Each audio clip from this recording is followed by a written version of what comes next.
Hello and welcome. You're watching India Global. I'm Gaurie Dwivedi. Let's first take a look at the big stories and the headlines. We come back and talk about some of the other big stories trapping today. First up, India-Canada tensions peak over Khalistani terrorist Hardeep Singh Nijjar's killing. Probe, New Delhi summons Canadian envoy, hits out at Ottawa over probe report that suggests Indian envoy as a person of interest, accuses Justin Trudeau of playing vote bank politics, lists multiple instances of Canadian Prime Minister's hostility towards India. Clouds of an all-out war continue to hover over Middle East. Early Monday, Israeli airstrike on central Gaza hospital killed at least 4 people. Flames from strike sweep through packed camps for the displaced. More than 2 dozen reportedly left with severe burns. International leaders and dignitaries begin arriving in Pakistan's Islamabad ahead of the crucial 23rd meeting of the Shanghai Cooperation Organization. Capital placed under heavy lockdown. Over 10,000 police and paramilitary forces deployed on the streets of Islamabad amidst rising militant attacks and former Prime Minister Imran Khan-led PTI protests. President Dwivedi Murmu's historic 3-nation visit to Algeria, Mauritania and Malawi underway. President highlights deep-rooted and growing political ties between India and Algeria on visit's first leg, to arrive in the next leg on 16th of October, followed by Malawi, which is on the 17th. Becomes first ever Indian head of state to visit these nations. Big shot in the arm for India-Australia ties. Canberra launches new working holiday maker visa for young Indians. Move to allow up to 1,000 young Indians aged 18 to 30 to come to Australia to either work or to study and to experience Australian culture for nearly 12 months. Nearly 40,000 contenders submit applications in 2 weeks.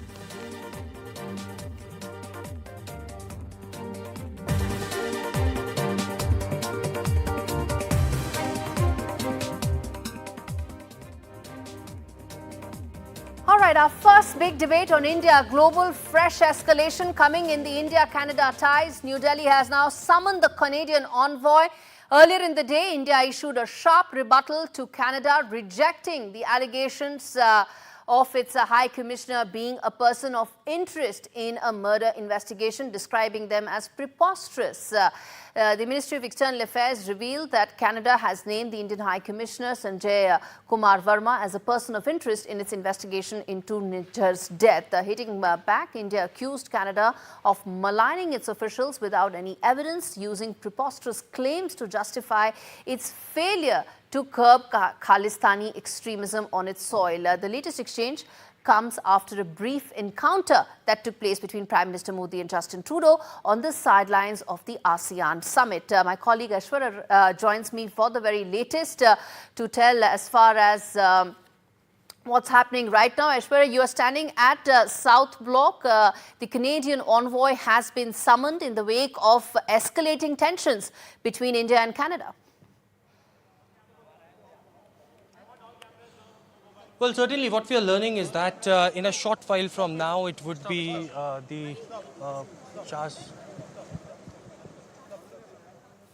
Yes, go ahead, Aishwarya.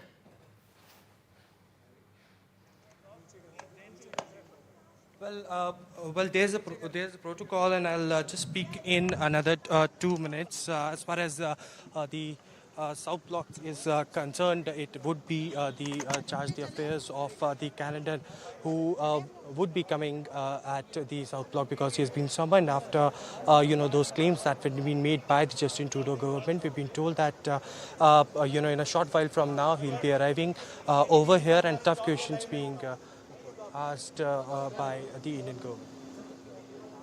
Right, Aishwarya, very quickly in terms of the escalating tensions, any word coming in from what the South Block officials are telling you? I can hear you.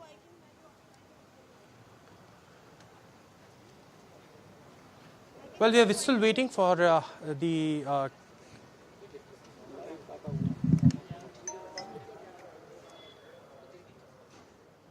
Okay. Okay, I believe there's a technical issue as far as Aishwar is concerned. We try and patch that line. But what he's telling, he's on ground telling us that the Canadian envoy has been summoned. Remember, tensions have escalated between India and Canada very sharply. India has repeatedly highlighted its concerns over the pro-Khalistan movement in Canada, demanding that Canada take firm and verifiable action against those advocating violence and extremism. Now, let's also get in Bhaswati Mukherjee. Ambassador Mukherjee joins me on the broadcast, and we also have Dr. Zakir Hussain, who's been with the ICWA in the past. Ambassador Mukherjee, to you first, ma'am. What we are seeing are some very sharp responses that are coming in and a major nosedive in terms of the India-Canada relations. How do you read this situation, ma'am? It's an unprecedented situation, because in my 39 years in the Indian Foreign Service, I have never heard of any Indian ambassador or high commissioner being named as a person of interest, to quote the Canadian, in a murder case. Moreover, being named without any evidence, just by hearsay, and forgetting that our High Commissioner in Canada is entitled to full protection under the Geneva Convention, and that he represents the state and government and President of India and Canada, to bring such unfounded accusations against an officer of the highest integrity, whom I know personally, is completely unprecedented. And it's a pity that the Canadian High Commissioner is not here and only the Charge d'Affaires is coming. There's a big difference between a Charge d'Affaires, who's usually a middle-level officer, and the Canadian High Commissioner, who may have deliberately gone out of Delhi to avoid being summoned. I wouldn't put that beyond him. But the point here is that whatever message we deliver to this middle-level officer, the Charge d'Affaires, is not going to be enough. We will have to take measures. I was coming to just that, Ambassador Mukherjee, I was coming to just that. That is absolutely unprecedented that an ambassador actually gets named as a person of interest, especially after 12 months of New Delhi asking repeatedly that give us proof, give us proof. There is no proof and there is no clear line in terms of where the investigation is headed. Despite that, what do you think should be New Delhi's next set of messaging, given how unprecedented the situation is? In my perspective, if it's addressed to me, we should definitely convey a strong message that Canada should not allow its domestic politics, because now Trudeau is a minority government. He's trying to assuage this fringe margin of Khalistanis who are propping him up. He should not allow the India-Canadian relationship to become victim to internal domestic politics of Canada. If he continues to do so, we would have to take measures which would also include further downgrading of the Canadian High Commission and its consulates here in India. Yes. And we would have to take necessary measures, in fact, to ensure that the benefits that the Canadians get out of this relationship, out of the fact that they can roam freely around our vast country and allow their government to make such accusations, because we sent the brightest and the best always as our High Commissioner to Canada. Absolutely. Right from independence. And if this is the way High Commissioner Sanjay Verma, who is an outstanding officer of full integrity, is being treated, then it is better that we bring him back and we downgrade our relations like we've done with Pakistan at the level of Charge d'Affaires. That's what I think. Dr. Hussain, do you agree with what Ambassador Mukherjee is saying, that at the end of the day, you have Justin Trudeau's domestic calculations casting a huge shadow over bilateral relations, such an important relationship being hijacked because Justin Trudeau needs to win an election, he needs to stay in government, he also needs to figure out whether his budget will actually pass in February or not. Ahead of that, he's forsaking an entire sovereign relationship. Yes, I fully agree with Ambassador. And India should widely propagate and create an awareness message in Canada that Trudeau government is trying to hijack the agenda and get some political mileage out of this, because why he is taking off and on this issue. Side by side, India should also take a very stern step, and whatever measures we should take, it should be very effective in a way. And we know that our relation with Canada is very deep, and in terms of trade, in terms of students exchanges program and all these things. So we should not give any single party to downgrade our relations. I fully agree with Okay, Ambassador's statement. Ambassador Mukherjee, then as far as the relationship is concerned, it's really nosedived with these false allegations and wild accusations. But let me ask you the aspect in terms of this bilateral relationship on a people-to-people level, on a trade level, on an education level. All that is the other aspect of this relationship. One is how New Delhi responds diplomatically, the way it should. And second is the aspect about the people-to-people connect that are very deep with Canada. That is precisely what I'm saying. That I remember clearly when our relationship was excellent. We were the two largest countries in the Commonwealth. We had huge bilateral cooperation. We have a very vibrant diaspora, 90% of whom do not at all agree with this fringe element. We have so many friends and relatives settled in Canada and who have informed many of us, including, for instance, my own sister lives in Vancouver, that they don't at all support such activities which are going on or such accusations. And they know that it's going to lead to a downgrading. Already, it is very difficult for Canadians to get quickly the e-visa to visit their friends and relatives. Absolutely. Ma'am, I'm running out of time, but there's one question I feel that I must ask, which is around the Vienna Convention.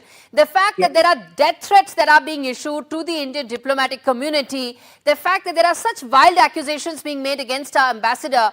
What about the Vienna Convention ratified by all nations? You're absolutely right. The Vienna Convention is being violated.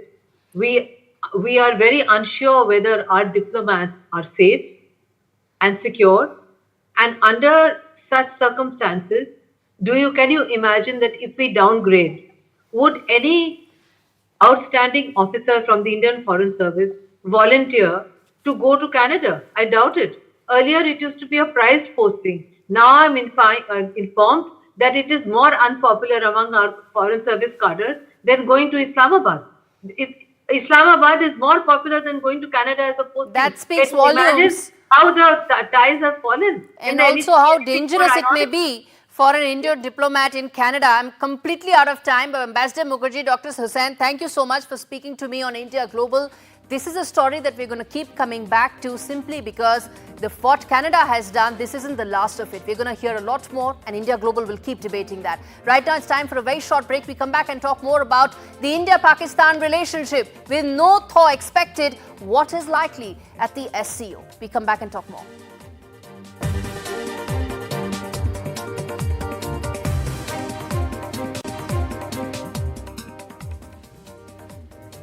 Welcome back. You're watching India Global. Our second big discussion, Pakistan. Amidst the elaborate security measures, Pakistan's Islamabad is gearing up to host the 23rd edition of the two-day SCO summit that starts tomorrow.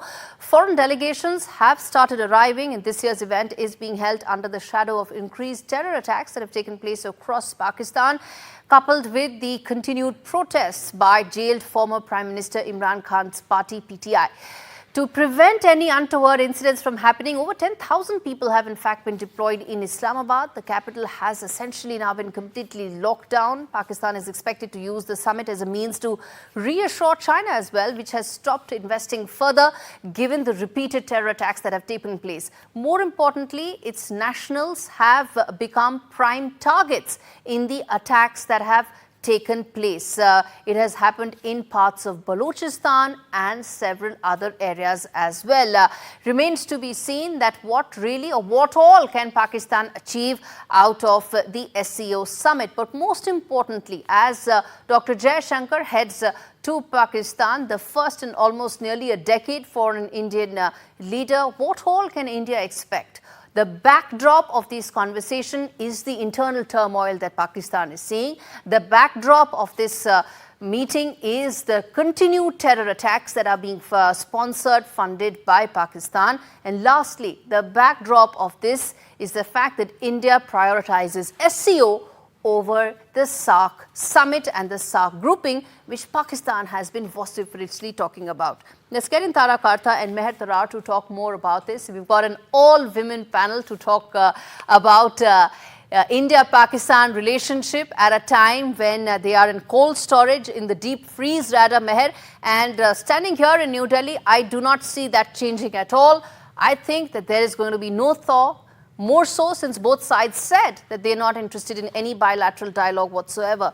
You tell us, how do you view what's happening and what is likely to happen at the SCO? Me or? Yeah, Meher, yes. Hi, thank you for having me on the panel. I think the very fact that your foreign minister, Minister of External Affairs, is coming to Islamabad to attend the meeting is a positive sign. Yes, it is for the Shanghai Cooperation Organization and not for something that is happening exclusively in Pakistan. But the most important thing is that I see it as a breakthrough.